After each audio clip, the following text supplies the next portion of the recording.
Hello goodies, I hope you are doing well. आज मैं आप सबके लिए एक नए ड्रामा लव फोबिया का हिंदी एक्सप्लेनेशन करूंगी। इस ड्रामा की स्टार्टिंग में हम एक कॉन्फ्रेंस रूम को देखते हैं जहां एक लड़की एंटर कर रही होती है जो हमारे ड्रामा की फीमेल लीड है जिसका नाम युनबिया है। वो अपने एआई सॉफ्टवेयर के बारे में बताती है जिसकी हेल्प से कोई भी इंसान एआई डेटिंग पार्टनर जनरेट कर सकता है। वो सबको टेबल पर रखे ईयरफोन्स और लेंसेज को पहनने को कहती है जिसकी हेल्प से सब एक एआई जनरेटेड क्रिएचर को देख पाते हैं। उस ऐप का नाम फॉर्मी होता है। फीमेल लीड बताती है कि हम इस ऐप की हेल्प से कोई भी मेल और फीमेल क्रिएचर जनरेट कर सकते हैं। नेक्स्ट सीन में हम देखते हैं एक फैन इवेंट मीटिंग को जहां हमारा मेल लीड सुहान अपने छोटे भाई बैक होंग के साथ एंटर कर रहा होता है। वो एक फेमस सेलिब्रिटी और राइटर है। उसकी फ़ैन उसकी बुक्स पर साइन लेने आती हैं और उसके अजीब अजीब क्वेश्चन करने लगती हैं। नेक्स्ट सीन हम कॉन्फ्रेंस रूम का देखते हैं जहां फीमेल लीड यून फॉर्मी एआई ऐप के बारे में बताती है। वो सब एआई को देखकर और सुन पाते हैं। फिर यून के पास एक मॉडल आता है जिसका नाम पार्क होता है। एआई मॉडल को देखकर खुद को उसके जैसा जनरेट कर लेता है। लोग ये देखकर शॉक रह जाते हैं और क्लैपिंग करने लगते हैं। फिर यून अपनी वॉच में टाइम देखती है। वह टाइम देखकर कॉन्फ्रेंस रूम में से निकलने लगती है।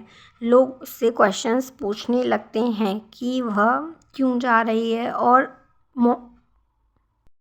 कुछ सॉफ्टवेयर रिलेटेड जैसे कि इन्वेस्टमेंट कितना करना होगा और रेवेन्यू कितना जनरेट होगा, पर वो किसी भी सवाल का जवाब नहीं देती और निकल जाती है। वहाँ बैठी एक लेडी उसे 1 आवर वुमेन का टाइटल देती है। यून के जाने के बाद उसके एक कलीग डायरेक्टर सुल सभी को उससे सॉफ्टवेयर से रिलेटेड क्वेश्चन पूछने को कहते हैं। नेक्स्ट सीन में हमें साइन इवेंट का दिखाते हैं जहां मेन लीड सुहान आ रहा होता है और उसका छोटा भाई बेकहोंग सभी से गिफ्ट कलेक्ट कर रहा होता है। फिर हमें फीमेल लीड यून को दिखाते हैं जो मॉडल फ्रेंड पार्क के साथ होती है। मॉडल फ्रेंड पार्क उससे लंच पर जाने को पूछता है पर फीमेल लीड उसे मना कर देती है। नेक्स्ट सीन हमें मेल लीड हान को उसकी गर्लफ्रेंड के साथ दिखाते हैं। वो देखता है कि उसकी गर्लफ्रेंड किसी से फ़ोन पर बातें कर रही है। वो उससे पूछता है कि वह किससे बातें कर रही है, लेकिन उसकी गर्लफ्रेंड उसे कुछ नहीं बताती तो वह उससे नाराज़ होकर चला जाता है। वो फीमेल लीड के साथ लिफ्ट में होता है। उसकी गर्लफ्रेंड सैमिर उसके पास आती है और उसे एक्सप्लेन करने की कोशिश करती है, लेकिन हान कुछ भी नहीं सुनता और फीमेल लीड उसकी गर्लफ्रेंड सेरेम से वहाँ से जाने को कहता है। फीमेल लीड अपनी वॉच में टाइम देखती है और नेक्स्ट सीन हमें पार्किंग एरिया का दिखाते हैं जहाँ यून और हान की कार में जाकर बैठ जाती है और कार लॉक कर लेती है। हुन उससे बाहर निकलने को कहता है पर यून एंजाइटी अटैक आ रहा होता है। यहाँ हमें पता चलता है कि यान को सोशल फोबिया है। अगर वो सोशली इन्वॉल्व रहती है तो उसे एंजाइटी अटैक आते हैं। जैसे ही वो कार का दरवाज़ा खोलती है वैसे ही मेल लीड को धक्का दे देती है। फिर वह अपनी डायरेक्टर सुल के साथ कार में बैठकर चली जाती है।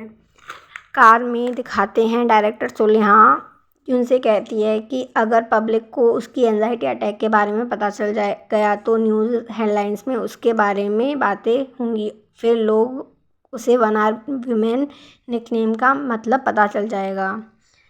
नेक्स्ट सीन में हमें दिखाते हैं कि मेन लीड हान की कार में जहां बैकहोंग अपनी गर्लफ्रेंड से बातें कर रहा होता है। फीमेल लीड की कार में सुल यून से तरह तरह के क्वेश्चंस करने लगती है। फिर हमें मेन लीड की कार में दिखाया जाता है जहाँ पे बैकहोम को अब उसकी गर्लफ्रेंड का कॉल आ रहा होता है। वो उससे लवी डवी बातें करने लगता है। यहाँ सीन कट होता है और नेक्स्ट सीन में हमें फीमेल लीड के ऑफिस का दिखाया जाता है जहाँ वो जाके सभी कलीग्स को मीटिंग सक्सेसफुल होने के बारे में बताती है। सब डायरेक्टर्स तो सभी को डिनर के बारे में बताती हैं, सभी खुश हो जाते हैं। नेक्स्ट सीन हमें मेन लीड के ऑफिस में दिखाते हैं जहाँ उसकी गर्लफ्रेंड सेरिम उसका वेट कर रही होती है। सेरिम उसे एक्सप्लेन करने की कोशिश करती है और बताती है कि वो कोई लड़का नहीं है, वो एक एआई ऐप है जिससे कि वो अपनी डेली रूटीन को डिस्कस कर सकती है। हान को उसकी बातों का भरोसा नहीं होता। वो कॉल पर बात करता है तो उसे पता चलता है कि वो सच बोल रही है। वो यह जानकर और भी ज़्यादा गुस्सा करने लगता है। ये सब देखकर सेरिम भी भड़क जाती है और हान पर गुस्सा करने लगती है और कहती है कि तुम मुझे टाइम नहीं देते थे, इस वजह से मैंने एक एआई जनरेटेड ऐप का सहारा लिया जिससे कि मैं अपने डेली रूटीन को किसी से शेयर कर सकूं। और कड़वी बातें बोलकर वो वहाँ से जाती है। सुहान भी उसे नहीं रोकता और वो भी पलटकर चला जाता है। सेरिम सुहान को समझाने की कोशिश करती है पर वह नहीं समझता और गुस्सा करने लगता है। नेक्स्ट सीन हमें रात में दिखाते हैं जहाँ सुहान की एक ऑनलाइन इंटरव्यू चल रहा होता है। उस इंटरव्यू को यून के ऑफिस की एक एम्प्लॉय यांग यांग भी देख रही होती है जो कि हान की एक फ़ैन होती है। वो हान की लाइव इंटरव्यू को देख रही होती है। वहीं यून के साथ सभी एम्प्लॉय की ऑनलाइन मीटिंग चल रही होती है। वो उसी मीटिंग में बैठी हुई होती है। वो एकदम चिल्ला उठी और रोने लगी। इधर सुहान अपने रिटायरमेंट के बारे में बताता है। यांग यांग को रोता देख उसके कलीग्स उसे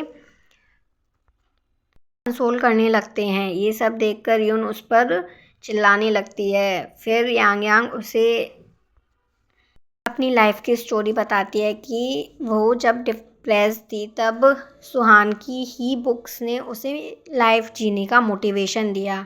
ये देखकर यून ऑनलाइन मीटिंग को ऑफ कर देती है और यहाँ हमारे एपिसोड 1 का पार्ट 1 का सीन कट हो जाता है। I hope you are enjoy this video. और अगर आपको पार्ट 2 भी देखना है तो हमारे चैनल को सब्सक्राइब करें। मैं आशा करती हूँ कि आपको मेरा एक्सप्लेनेशन अच्छा लगा होगा। Thank you and stay tune for part 2। Bye bye.